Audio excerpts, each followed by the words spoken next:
Good morning mga kabunot. So ngayong araw na to ay mamimili kami ng isda para sa uulamin namin araw-araw. Kasama ko pala dito yung kasama ko sa trabaho. Masyado nga kami napaaga sa bibila namin. Kaya nagantay kami ng saglit. Maya-maya nagbukas na din sila. Pagkatapos nga namin namili ng isda, pinalinisan na din namin. Kasama kasi sa bayad yun. Pag bumili ka ng isda, ililinisan na nila. Itong kasama ko nanonood na naman ng Ghost Project. Pagkatapos nga namin binayaran umuwi na din kami. Dahil magluluto pa kami ng pananghalian namin at maglilinis pa kami sa shop. Tapos dadaan pala kami dyan sa mga kalamansian kasi dito libre lang yung kalamansi. Hindi mo na kailangan magbayad. Mamimitas ka na lang.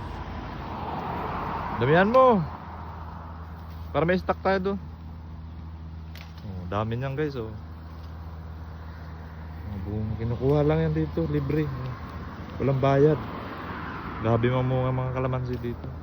Lalaki na dito. Oh, lalaki. Yan yung bunga. Ito. Oh. Kung nakarating ka hanggang dulo, paki-comment naman kung taga saan ka. Para naman mabati kita next vlog. Peace!